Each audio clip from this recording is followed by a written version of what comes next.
Namaskar. As we progress, everything about our society is getting divided. I'll tell you what I mean by that. There is a huge division between the rich and the poor. We have discussed that many a times. We have discussed the Oxfam report and all of that. Huge divide between the rich and the poor.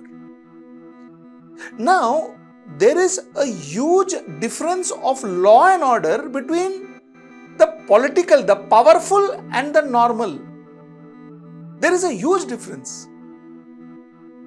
The amount of money spent on elections are atrocious, and according to some reports, June last year, which is general elections, there was an increase of money spent of 22%. Let's talk about the money spent on election, and let's talk about how it's going to affect our life and affect badly. Let's get right to the show. You see, according to a report, incremental currency in circulation since the election commission announced election date in March, that was, I'm talking about Lok Sabha election, till the last phase of election was at rupees 89,080 crores as of June 7th and was 22% higher than 72,680 crore in the same period in 2019. 2019, the money spent or the cash in circulation was 72,680 crores, which increased to 89,080 crores in 2024 in June. Now, think about it. Year on year, elections on elections, the cash, the currency in circulation is getting higher, and we are talking about 89,090 crores. You see, when you go to a cobbler, you are encouraged to pay through Paytm. You go to a vendor, you are encouraged to pay through Paytm, and the situation is such that if the vendor doesn't have a ATM, whatever, Paytm, that card, whatever it is, that vendor doesn't get business because people don't pay. People pay digitally, Paytm.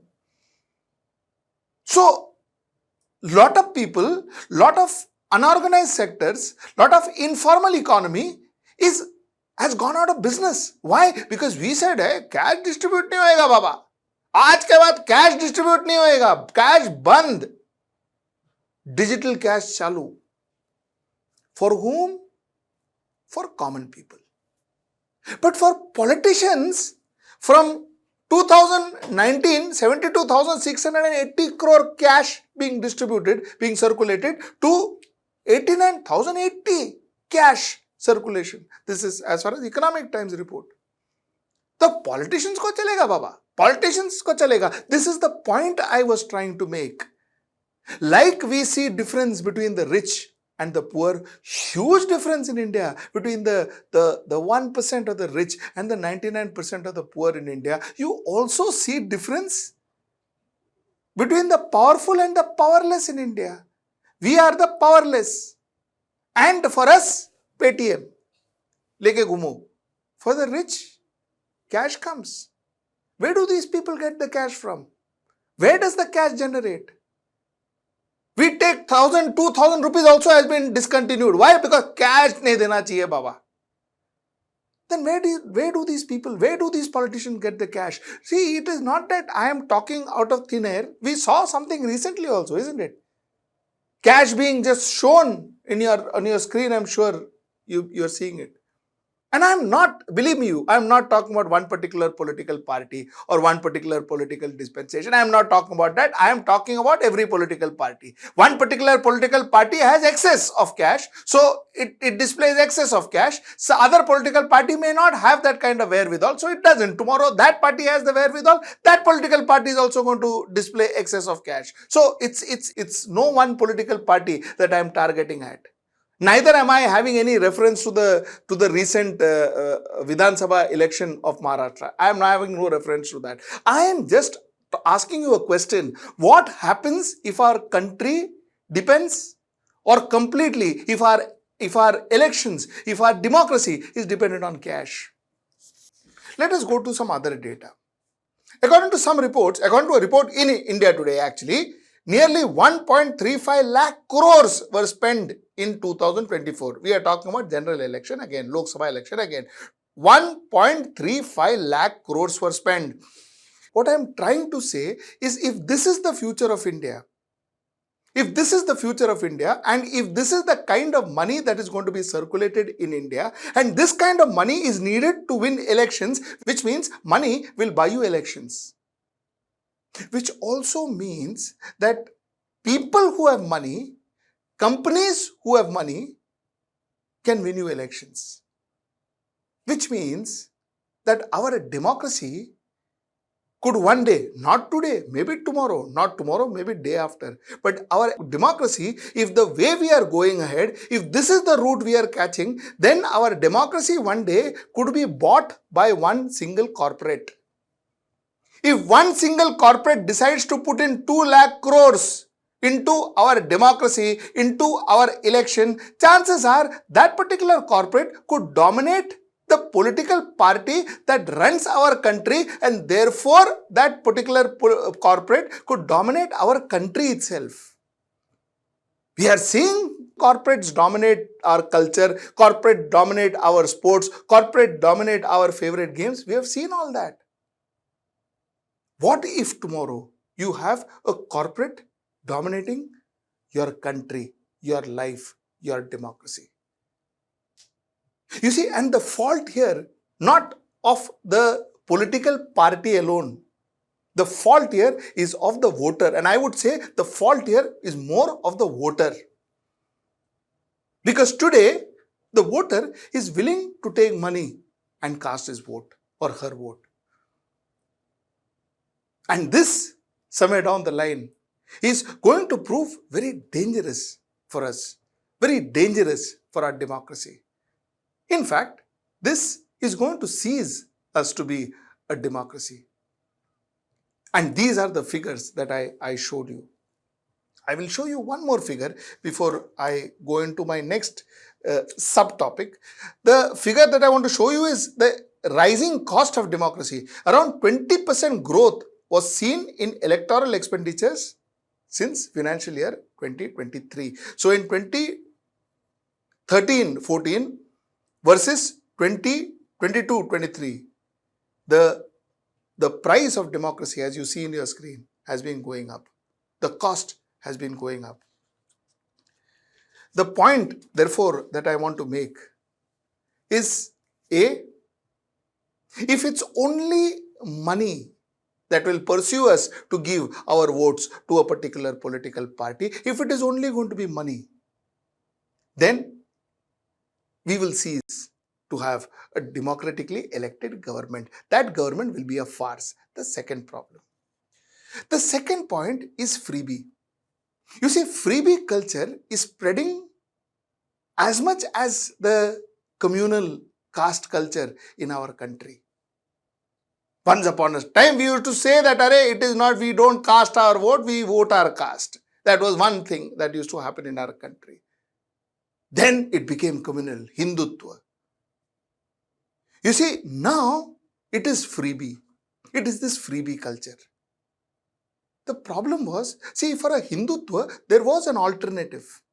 There was an alternative group of people or group of political parties who were talking secularism. So you had a Hindutva platform, you had a secularism platform. At least there was some kind of an option, some kind of a competition, some kind of a resistance. Freebie culture seems to be something that is universal in India now. Every political party breeds on freebie. I will give 1,500 rupees. The second party says, I will give 3,000 rupees. The first party says, okay, I will increase it from 1,500 to 2,500 rupees. This is going to go on, and where is it going to end? You know what freebie is going to do to you? A figure puts freebies that Maharashtra would have to pay for the freebies at 46,000 crores. Total number of freebies to almost 96,000 crores. That is what one figure says. You know, where is it going to end? It is going to end when your health is compromised. Your health is compromised. I have done a complete editorial on that. Your health is compromised. Your education is compromised. Most importantly, Manrega, projects like Manrega is compromised, where the lowest common denominator of this country gets that opportunity to earn his or her 2 square meal.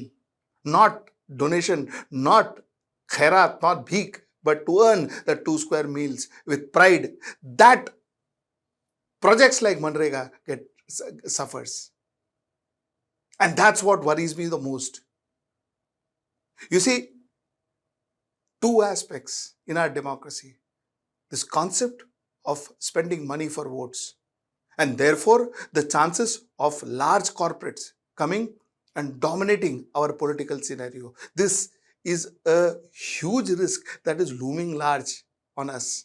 And the second is this freebie culture that every political party seems to be going through.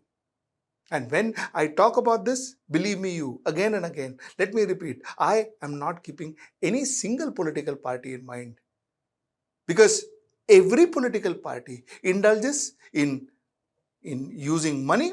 Some may be doing it more, some may be doing it less. And that is purely because that particular party gets more money and the other party gets less. If this party gets as much money as the other party, I'm sure this party will do the same kind of spending. So it is not about a political party. It is about the way our politics has turned out to be. And the second point that I wanted to say is about freebies. Don't vote for a political party based on freebies, because finally you are going to pay for that freebies. And finally, the compromises, all the compromises that are going to be made on your benefits, your privileges, your health, your education. So think twice before you accept freebies. Ask your politicians as to where is he getting these freebies from, because obviously it is not coming from his bank account or his party's bank account. Be wary of freebies. The next time you see a political party splurging money for vote, think about the fact that some corporate or a group of corporates are funding them to splurge that money. And also think that if you cast votes based on the money they splurge, imagine the havoc those corporates can play with your life in the future. Think about it. Till I see you next time. That's tomorrow at 10. Namaskar. Stay ahead with our cutting-edge news app. Instantly access the latest shorts in just 1 minute and breaking news in just 50 words. Download now for a smarter, faster news experience.